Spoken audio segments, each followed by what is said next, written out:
Welcome back to your own channel Beginners Point और मैं हूं श्रुति आपके साथ और हम देख रहे हैं क्लास 10 पॉलिटी का चैप्टर 6 का हमारा फर्दर पार्ट। शुरू करेंगे हमारे इस टॉपिक से जो कि है how many parties should we have. कितनी पार्टीज की हमें जरूरत होती है या कितनी पार्टीज हमारे पास होनी चाहिए। In democracy any group of citizens is free to form a political party. Democracy वाली कंट्री में जहां डेमोक्रेसी है वहां पर ग्रुप ऑफ सिटीजन्स फ्री होते हैं या उन्हें फ्रीडम होता है, उन्हें राइट होता है कि वो खुद की अपनी पॉलिटिकल पार्टी फॉर्म कर सके। In this process, there are a large number of political party बनाए तो कंट्री में बहुत ज्यादा large number of political parties होती है, सब ग्रुप अपनी अपनी पार्टीज बना लेते हैं। More than 750 parties are registered with the election commission of India. India की बात करें तो इंडिया में जब रजिस्टर किया गया तो मोर देन 750 पार्टीज मिली। मतलब सोचिए कि ऑल ओवर इंडिया में 130 करोड़ की पॉपुलेशन में 750 पार्टीज जब रजिस्ट्रेशन किया या सर्वे किया तो पता चला मोर देन 750 पार्टीज थी इलेक्शन कमीशन ऑफ इंडिया में। But not all this parties are serious contenders in election. लेकिन ये सारी की सारी पार्टीज कह सकते हैं सीरियसली कंटेंडर नहीं बनना चाहती थी इलेक्शंस के। मतलब ये लोग जो है बस पार्टी बना दी, अपनी पॉलिटिकल पार्टी फॉर्म कर दी, इतना ही इनका रहता है। उसके आगे जाकर पार्टी क्यों फॉर्म की है या क्यों, उनका मकसद क्या होना चाहिए, ये वो लोग नहीं जानते या सीरियस कंटेंडर्स नहीं होते इलेक्शन में। Usually, only a handful of parties are effectively in the race to win elections and form the government. कुछ ही पार्टीज ऐसी होती है, गिनी चुनी पार्टीज ही ऐसी होती है। हैंडफुल ऑफ मतलब बोल सकते हैं मुट्ठी में आ जाए इतनी पार्टियां, मतलब गिनी चुनी सी फ्यू ऐसी कुछ पार्टीज होती है जो इफेक्टिवली काम करती हैं या जीतने के लिए, इलेक्शंस को जीतने के लिए और गवर्नमेंट को फॉर्म करने के लिए सीरियस होती हैं। So the question then is how many major or effective parties are good for the democracy? तो अब सवाल ये उठता है कितनी पार्टीज, हाउ मेनी कितनी बड़ी, मतलब कितनी बड़ी पार्टीज और इफेक्टिव पार्टीज की जरूरत होती है डेमोक्रेसी में, अच्छी होंगी उतनी होनी चाहिए, इससे ज्यादा ना हो इससे कम ना हो। तो ये क्वेश्चन है कि कितनी होनी चाहिए। In some countries only one party is allowed to control and run the government. बहुत सी कंट्रीज तो ऐसी है कि जहां पर सिर्फ एक ही पार्टी को अलाउ किया गया है कि वो कंट्रोल भी करे और रन भी करे गवर्नमेंट को। This is called one party system और ऐसी जगह पर उस सिस्टम को वन पार्टी सिस्टम कहा जाता है। A moral force in politics, ये पढ़ के हम What did Kishan ji mean by an alternative political formation? Kishan ji क्या कहना चाहते थे अल्टरनेटिव पॉलिटिकल फॉर्मेशन को लेकर। The question came up in the conversation between Sudha, Karuna, Shaheen and Gracie. ये कन्वर्सेशन या ये जो बातें हैं ये चल रही थी, ये क्वेश्चन जो है उनके दिमाग में आया। किनके दिमाग में? जो चार लोग डिस्कशन कर रहे थे और उसमें एक सुधा, करुणा, शाहीन और ग्रेसी, ये चारों इस चीज का डिस्कशन कर रहे थे। All four women had led very powerful people's movement in different parts of the country. और ये चारों ही वुमेन्स जो थी उन्होंने बहुत पावरफुल पीपल्स के साथ मिलकर मूवमेंट्स को शुरू किया या चलाया था डिफरेंट पार्ट ऑफ कंट्री में। They were meeting in a village in Odisha और वो लोग मिली थी एक जगह, एक विलेज में उड़ीसा में। Away from their day to day struggle, उनके रोज के काम से, रोज के कामों को छोड़कर, रोज के स्ट्रगल्स को छोड़कर वो वहां उड़ीसा के एक विलेज में मिली थी to think afresh the future of people's movement. और वो इसलिए मिली थी कि वहां जाकर वो उस चीज का डिस्कशन कर सके कि फ्यूचर क्या होगा ये हमारी इस तरह की मूवमेंट्स का जो हम चला रहे हैं। The discussion naturally turn to Kishan ji और ये डिस्कशन उनका धीरे धीरे डिस्कस होते होते किशन जी के ऊपर उनका टॉपिक आ गया। Who was regarded as a friend, political philosopher and moral guide by all the movement groups in the country. क्योंकि किशन जी जो थे उन्हें एक फ्रेंड की तरह माना जाता था, एक पॉलिटिकल फिलोसोफर माना जाता था और मॉरल गाइड माना जाता था, जो मॉरल को मतलब मॉरल वाली चीजों को गाइड करें ऐसा उन्हें माना जाता था। जितने भी मूवमेंट ग्रुप्स थे कंट्री के वो लोग उन्हें इस तरह से मानते थे। He had argued that people's movement should embrace politics openly. वो ऐसा कहते थे कि ये जो पीपल्स मूवमेंट चलाते हैं, इस तरह से हम जो मूवमेंट चला रहे हैं, ये पॉलिटिक्स को बहुत ही खुलेआम कह सकते हैं कि उसे एम्ब्रेस कर रहा है या उसे कह सकते हैं कि एम्ब्रेस फील करवा रहा है। His argument was simply yet powerful. उनका उतना सा आर्ग्यूमेंट भी जो होता था वो बहुत ही पावरफुल माना जाता था क्योंकि इतने लोग उन्हें इस तरह से मानते थे या इतना उन्हें। और यहाँ पर ये होता है कि उनका ये कहना था, जो उन्होंने कहा, उन्होंने क्या आर्ग्यू किया था कि पीपल की मूवमेंट जो है वो पॉलिटिक्स को एम्ब्रेस करेगी या फिर कहती है एम्ब्रेस करती है पॉलिटिकल लाइफ को या पॉलिटिक्स को ओपनली, मतलब स्वीकार करती है। एक तरह से जो मूवमेंट चला रही है वो पॉलिटिक्स को एक तरह से एक्सेप्ट करना है, एम्ब्रेस करना है, मतलब खुशी से एक्सेप्ट करती हैं पीपल्स। और उनकी ये जो बात थी बहुत ही पावरफुल थी। Movements focus on a single issue are suitable as long as we wish to achieve limited changes in a particular aspect of life. Movements जो है वो किस चीज पर फोकस करती थी या फोकस करते हैं? एक सिंगल इशू के ऊपर जो सुटेबल होता है इतना लॉन्ग या as long as wish to achieve limited changes in particular aspect of life. मतलब जो भी चीज है, हम अगर हमारी लाइफ में कुछ ही चीजों का चेंज चाहते हैं या फिर हम चाहते हैं कि हमारी लाइफ में कोई चीज चेंज ना हो, तो ये जो मोमेंट्स हैं वो एक सिंगल इसी इशू पर। But if we wish to bring about a fundamental social transformation, लेकिन अगर हमें हमारी लाइफ में एक फंडामेंटल सोशल ट्रांसफॉर्मेशन चाहिए, सोशली लोगों को ट्रांसफॉर्म करना है और basic change even in one aspect of life, या एक बेसिक चेंज करना है किसी एक एस्पेक्ट पे लाइफ के, we would need a political organisation. उसके लिए हमें पॉलिटिकल ऑर्गेनाइजेशन की जरूरत होती है। People's movement must establish new political formation. People's की मूवमेंट जो होती है ये क्या न्यू पॉलिटिकल फॉर्मेशन करती है to act as a moral force in politics. और ये मूवमेंट जो होते हैं, जो पीपल्स ने शुरू किए होते हैं, ये एक तरह से मॉरल फोर्स का काम करते हैं पॉलिटिक्स में। This was an urgent task he said. वो कहते हैं कि ये सबसे अर्जेंट टास्क होता है because all the existing political parties had become irrelevant of social transformation. और क्यों? क्योंकि ये अर्जेंट टास्क क्यों है? क्योंकि सारी की सारी जितनी एग्जिस्टिंग पॉलिटिकल पार्टीज हैं, मतलब अभी में जितनी पार्टी एग्जिस्ट हो रही हैं या जितनी पार्टीज हैं, वो क्या सोचती हैं या उन लोगों क्या होती हैं, वो पार्टीज क्या होती हैं, इररेलेवेंट होती हैं चीजों के लिए, इररेलेवेंट होती है सोशल ट्रांसफॉर्मेशन के लिए। मतलब ऐसे कह सकते हैं कि महत्वहीन होता है उनके लिए वो चीजें जो है, इररेलेवेंट मतलब उनके लिए कोई इंपॉर्टेंस नहीं रखता। जो भी पॉलिटिकल पार्टीज है उन्हें क्या लगता है, सोशल ट्रांसफॉर्मेशन जैसी चीज नहीं होनी, लीव नहीं करते, उसे इंपॉर्टेंस नहीं देते। तो ये बहुत अर्जेंट टास्क होता है कि पीपल के मूवमेंट्स को आपको मानना पड़ेगा और वो एग्जिस्टिंग पॉलिटिकल पार्टीज जो है उन्हें सोशल ट्रांसफॉर्मेशन के लिए फिर इररेलेवेंट चीज को भी उन्हें रेलेवेंट मानना पड़ता है।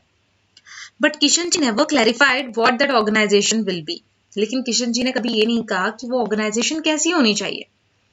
He talk of an alternative political formation or the third force in politics। मतलब वो क्या कहते थे कि जो एग्जिस्टिंग पार्टी है हमें ये चाहिए, और उस चीज को सक्सेस नहीं दिया या फिर उस चीज को महत्व नहीं दिया किसने, जो पार्टी एग्जिस्ट हो रही है, जो ऑलरेडी है। तो किशन जी क्या कहते थे कि वो जो पार्टी है पॉलिटिक्स में खड़ी हुई, उसे कुछ मत कहो, उसे जैसा काम करना है करने दो, लेकिन हमें new political alternative political formation करना चाहिए।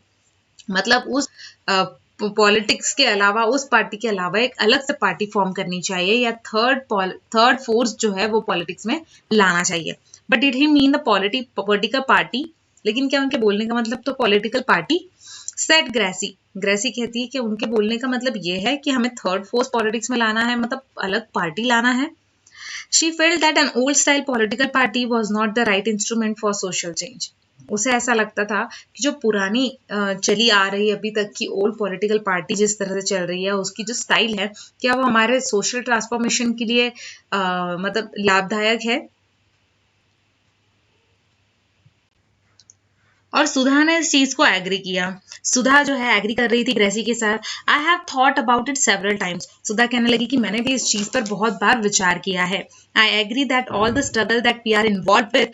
और वो कहती है कि मैं इस चीज से एग्री करती हूँ या इस चीज को बिल्कुल मानती हूँ कि हमने जिस चीजों के लिए स्ट्रगल किया है, जिन स्ट्रगल्स के लिए हम इन्वॉल्व हुए हैं, द स्ट्रगल अगेंस्ट डिस्प्लेसमेंट, जो डिस्प्लेसमेंट के अगर हम अगेंस्ट में हमने स्ट्रगल किया है, against globalisation, against caste and gender operation and for an alternative kind of development. ये जो इतनी सारी चीजें हैं यहाँ पर उन्होंने बताया है कि उन्होंने इन चारों ने किस मूवमेंट में हिस्सा लिया है, किस मूवमेंट्स का वो हिस्सा है, क्यों उन्होंने मूवमेंट चलाई है। तो उन्होंने बताया है कि डिस्प्लेसमेंट के अगेंस्ट में मूवमेंट चलाई है, जो स्ट्रगल वो कर रही है, against caste and gender operation and for an alternative kind of development.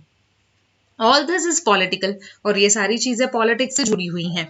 But the movement we form a party, लेकिन उस समय या वो मूवमेंट पे या उस समय में जब हमने पार्टी फॉर्म की थी, we all the goodwill we have earn all this years will be lost. जो भी हमने गुडविल पाई थी या जो भी हमारे पास गुडविल के नाम पे था, वो सब हमने खो दिया। People will think of us as no different from other politicians. और लोग जो है हमारे बारे में ये सोचने लगे, या लोग जो हैं वो ये कहने लगे कि हम भी उधर दूसरे पॉलिटिशियंस की तरह हैं जिन्होंने उस तरह से पार्टी होने के बाद भी कोई काम नहीं किया। अब मैं आपको यहाँ बताती हूँ कि जैसे किशन जी ने कहा था कि जो एग्जिस्टिंग पार्टी होती है उन्हें छोड़ दो और एक नई पार्टी बनाओ, न्यू फॉर्मेशन करो, एक अलग अल्टरनेटिव पार्टी का या पॉलिटिकल फॉर्मेशन करो। तो ये जो 4 वुमेन्स की बात चल रही है, ये डिफरेंट रीजन्स में, कंट्री के डिफरेंट पार्ट्स में अलग पार्टी जो बनाई या अल्टरनेट पार्टी जो बनाई कि लोगों की ये जो मूवमेंट जिस चीज के लिए चल रही है, लोग जिस चीज के लिए स्ट्रगल कर रहे हैं, उसका उन्हें सक्सेस मिल सके। इसलिए जो अल्टरनेटिव फॉर्मेशन किया है पॉलिटिकल पार्टी का, उनके हिस्से हैं ये औरतें। तो यहाँ पर हमें ये समझ में आता है कि ये लोग जो थी, पहले औरतें जो थी, इन्होंने पहले पीपल मूवमेंट्स में साथ दिया, सिर्फ वो नॉर्मल लोगों की तरह वो भी थी, और वो भी आगे बढ़कर उन्होंने वो उस मूवमेंट्स को आगे बढ़ाया। लेकिन जब एक अल्टरनेटिव पॉलिटिकल फॉर्मेशन का टाइम आया कि जब उन्हें अपने अंदर या इन लोगों के अंदर सोशल ट्रांसफॉर्मेशन करना था, और उस समय जब उन्होंने अपनी पार्टी बनाई, तो उस समय लोगों के मन में, या लोगों के मन में जो आदर था इन लोगों के लिए पार्टी बनने से पहले, वो आदर पूरी तरह से खो दिया इन लोगों ने। क्योंकि लोगों का ये सोचना था कि जो एग्जिस्टिंग पॉलिटिकल पार्टीज है उसी तरह की अल्टरनेटिव पार्टी भी होगी, और लोग उन्हें उसी तरह से या उसी नजरिए से देखने लगे। Besides at करुणा, फिर करुणा ने कहा, we have seen that a lot can be achieved by putting pressure on the existing political parties। करुणा ने कहा कि हाँ, हमने देखा है कि बहुत सारी चीजें तब अचीव होती है जब आप प्रेशर पुट करते हो पॉलिटिकल पार्टी पर। मतलब पॉलिटिकल पार्टी के ऊपर अगर आप फोर्सफुली कोई चीज बोलोगे, तभी आपकी चीजें, आपको कुछ ना कुछ मिल सकेगा। We tried putting up candidates in panchayat election. हम कोशिश करते हैं कि हम अपने कैंडिडेट जो है वो पंचायत इलेक्शंस में पुट करें या रखें या खड़े रहें, but the results were not very encouraging. लेकिन वो लोग खड़े होने के बावजूद भी रिजल्ट जो है उनके फेवर में नहीं आते, हमारे फेवर में नहीं आते, उनके फेवर में जाते हैं। मतलब वो एनकरेज करने वाले नहीं होते। People respect our work, people हमारे काम को रिस्पेक्ट तो देते हैं। दे इवन एडोर अस, वो हमें इस चीज के लिए हमारी तारीफ भी करते हैं, एडोर करते हैं। But when it comes to voting they go for establish political parties. लेकिन जब वोटिंग का समय आता है, इलेक्शंस का समय आता है, तो उस समय वो लोग जो एग्जिस्टिंग पॉलिटिकल पार्टी है उन्हीं को वोट देते हैं। और हमने जो इतनी मेहनत की है, या हम सोचते हैं कि अगर हम उस इलेक्शंस को जीत जाएंगे तो हम सोशल ट्रांसफॉर्मेशन कर पाएंगे, तो लोग हमें वोट नहीं देते ये सोचकर कि शायद हम भी उस एग्जिस्टिंग पॉलिटिकल पार्टी जैसे ही होंगे, और फिर इसीलिए लोग जो है वो ऑलरेडी जो एस्टैब्लिश पॉलिटिकल पार्टी है उन्हीं को वोट देते हैं। Shaheen did not agree with them, Shaheen जो थी उन लोगों के साथ में एग्री नहीं कर रही थी, इन तीनों के साथ में। Let us be very clear, Shaheen कहती है कि हम लोगों ने बहुत ही क्लियर, मैं कहना चाहती हूँ, Kishan ji wanted all the people movements to forget to forge a new political party. वो कहती है कि मैं आप तुम तीनों की बात से एग्री नहीं करती, क्योंकि मुझे कुछ अलग लगता है, मेरा सोचना कुछ अलग है। वो कहती है कि जो किशन जी ने कहा कि लोग जो हैं, पीपल्स की मूवमेंट जो है to forge a new political party, ये उनका क्या कहना है कि एक तरह से फोर्ज करते हैं न्यू पॉलिटिकल पार्टी को। Kishan ji wanted all the people movements to forge a new political party. Kishan ji ये चाहते हैं कि गैर कानूनी तरीके से लोग जो हैं, फोर्ज करना मतलब फोर्सफुली, या कह सकते हैं कि बहुत ही जबरदस्ती जिसे कहते हैं, बहुत ही मतलब किशन जी का ऐसा कहना है कि लोग जो हैं वो किसी प्रयास के साथ या बहुत ही forcefully new political party movements को चाहते हैं। ऑफ कोर्स ही wanted this party to be different. मैं ये जानती हूँ, हम सब जानते हैं कि किशन जी जो हैं वो चाहते हैं कि ये जो हमारी पार्टी बनी है, अल्टरनेट पार्टी फॉर्मेशन हुआ है, वो डिफरेंट होना चाहिए। He was not for political alternative, और वो ये नहीं चाहते कि हम एक पॉलिटिकल अल्टरनेटिव के रूप में ही रहें, but for an alternative kind of politics. लेकिन हम एक अल्टरनेटिव काइंड ऑफ पॉलिटिक्स को चलाएं, ऐसा उन्हें लगता है। मतलब यहाँ पर यह है कि हमें कोई पॉलिटिक्स का अल्टरनेटिव नहीं बनाना है, लेकिन हमें अल्टरनेट पॉलिटिक्स ही बनाना है, एक अलग ही पॉलिटिक्स बनाना है। उस जो पॉलिटिक्स चल रही है, उसके जो रूल्स है, उसको फॉलो करने वाली दूसरी पार्टी हमारी ना हो, हमारी पार्टी ने ही दूसरा पॉलिटिक्स बना लेना चाहिए, ऐसा किशन जी का कहना होता है। किशन जी इज नो मोर, किशन जी अब नहीं रहे। What would be your advice to this activist. और यहाँ पर हमें एक सवाल पूछा गया है कि आप लोगों का क्या विचार है इन चारों लोगों के जो व्यूज है वो जानने के बाद। Should they form a new political party, क्या वो नई पॉलिटिकल पार्टीज फॉर्म करेंगे? क्या उन्होंने फॉर्म करनी चाहिए? Can a political party become a moral force in politics, क्या पॉलिटिकल पार्टी जो है वो एक मॉरल फोर्स के रूप में होती है पॉलिटिक्स में? What should that party be like, और वो पार्टी कैसी होनी चाहिए? तो दोस्तों यहाँ तक हमने इस चैप्टर को कंप्लीट किया है। नेक्स्ट पार्ट जो है हमारा ये हम अपने अगले वीडियो में कवर करेंगे। आई होप कि आपको मेरा ये वीडियो पसंद आया होगा, और अगर आपको मेरा ये वीडियो पसंद आया है तो प्लीज़ मेरे चैनल को सब्सक्राइब करें और वीडियो को लाइक करना ना भूलें। Thank you so much. Thanks a lot.